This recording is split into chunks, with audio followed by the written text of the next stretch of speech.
Շատերն ասում են, որ կանաչ լոբու ջուրը իջեցնում է շաքարը, բայց արդյոք դա իրականում այդպես է, թե պարզապես տարածված կարծիք է։ Այս տեսանյութում կիմանաք, ինչ ազդեցություն ունի այն իրականում օրգանիզմի վրա։ Արդյոք կարելի է դրանից սպասել բարձր շաքարի իջեցում, թե ոչ։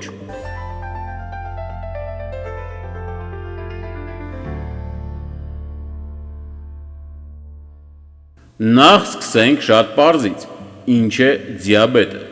Դիաբետը քրոնիկ հիվանդություն է, որի դեպքում օրգանիզմը չի կարողանում ճիշտ կարգավորել արյան մեջ գլյուկոզայի մակարդակը։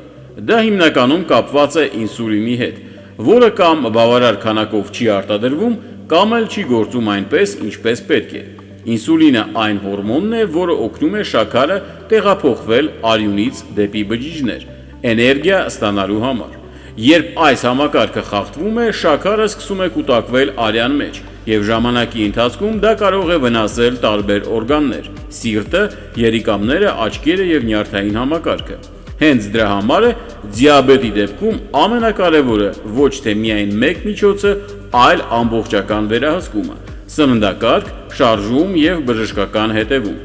Հիմա անցնենք հենց կանաչ լոբուն։ Կանաչ լոբին համարվում է բավական օգտակար մթերք, քանի որ այն հարուստ է մանրաթելերով, վիտամիններով, հատկապես վիտամին C-ով եւ K-ով, ինչպես նաեւ տարբեր հակաօքսիդանտներով եւ բուսական միացություններով։ Նրա ամենակարևոր առավելություններից մեկը մանրաթելերի բարձր պարունակությունն է, որը օգնում է դանդաղեցնել սննդի մարսումը եւ կանխել արյան մեջ շաքարի կտրուկ բարձրացումը ուտելուց հետո։ Այսինքն, արդեն հենց կանաչ լոբին որպես սնունդ կարող է որոշ չափով օգնել նյութափոխանակության կայունացմանը եւ ավելի հավասարակշռված սննդակարգ ունենալուն։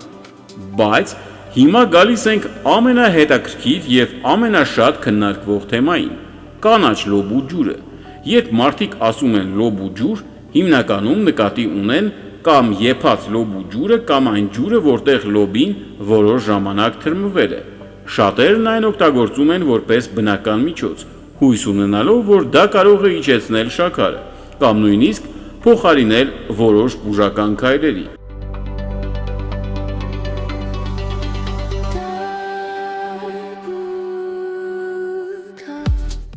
Հենց այստեղ է սկսվում հիմնական սխալ ընկալումը։ Կանաչ լոբու ջուրը չունի նույն սննդային արժեքը, ինչ հենց լոբին։ Ջրի մեջ կարող են անցնել որոշ փոքր քանակի բուսական միացություններ, բայց դրանք չեն լինում այնպես կոնցենտրացիայի, որը կարողանա ուժեղ բուժիչ ազդեցություն ունենալ օրգանիզմի վրա։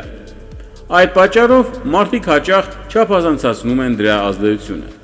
Ոմանք սկսում են խմել այն ամեն օր եւ երբեմն նույնիսկ ասում են, որ շաքարը նվազել է։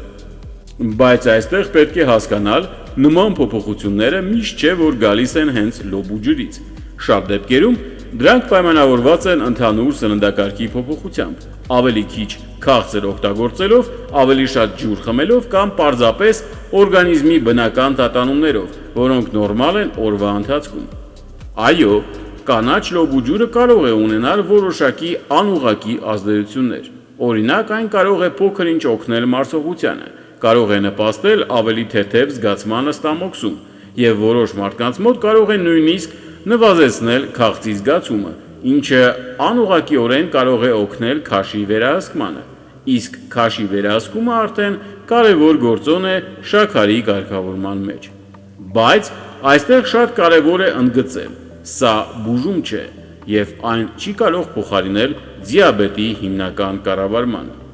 Եթե խոսենք գիտական տեսանկյունից, ապա ներկայումս չկան բավարար ապացույցներ, որ կանաչ լոբու ջուրը կարող է ուղղակիորեն եւ նշանակալի կերպով իջեցնել արյան շաքարը, այսինքն դա չի կարելի դիտարկել որպես դեղամիջոց կամ բուժական մեթոդ։ Հենց դրա համար է կարևոր հասկանալ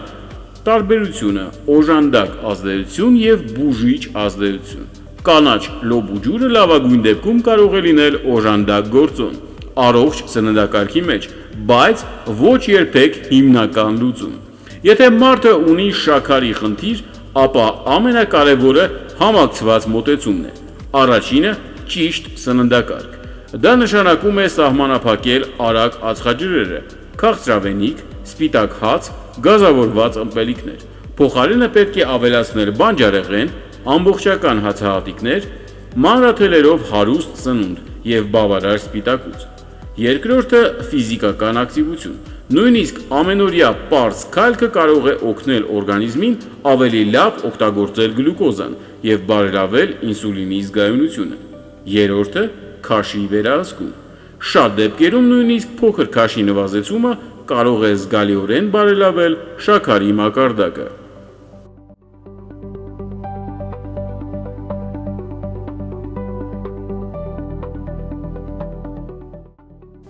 Եվ չորրորդը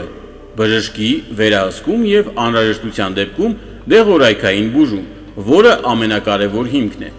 Այս բոլորի համադրությունն է, որը իրականում կարող է բերել կայուն արդյունքի, ոչ թե մեկ առանձին բնական միջոց։ Այսպիսով, կարելի է ասել հետևյալը. կանաչ լոբու կարող է լինել սննդակարգի փոքր օժանդակ հավելում,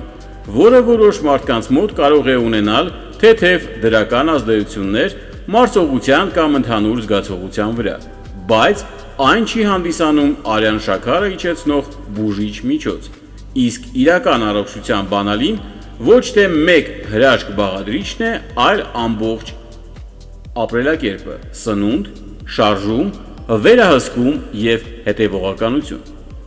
Եթե ուզում եք հասկանալ ձեր օրգանիզմի ազդանշանները եւ ժամանակին կանխել հնարավոր խնդիրները, բաժանորդագրվեք ալիքին, որովհետև այստեղ խոսում ենք առողջության մասին պարզ, հասկանալի եւ իրական գիտելիքներով։ Եթե օգտակար էր այս տեսանյութը, կարող եք լայքել եւ գրել մեկնաբանություններում ձեր տարիքը եւ ձեր հետաքրքրող թեմաները, որպեսզի հաջորդ նյութերում դրանց անդրադառնանք։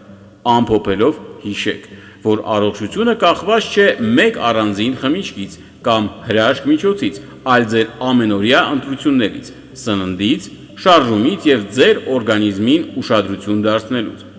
Եվ եթե նույնիսկ տարբեր բնական միջոցներ փորձում եք, միշտ կարևոր է հասկանալ, դրանք կարող են լինել միայն աջակցող, բայց ոչ փոխարինող ձեր հիմնական առողջ ապրելակերպին։ Մնացեք ուշադիր ձեր առողջության նկատմամբ։ Մի անտեսեք ձեր մարմնի ազդանշանները եւ փորձեք ընտրել այնպիսի ճանապարհ, որը երկարաժամկետ օգուտ է տալիս, ոչ թե կարճատև հույս։ Ցանկանում եմ ձեզ առողջություն, ուժ եւ էներգիա ամեն օր։ Խնամեք ձեզ ու ձեր սիրելիներին։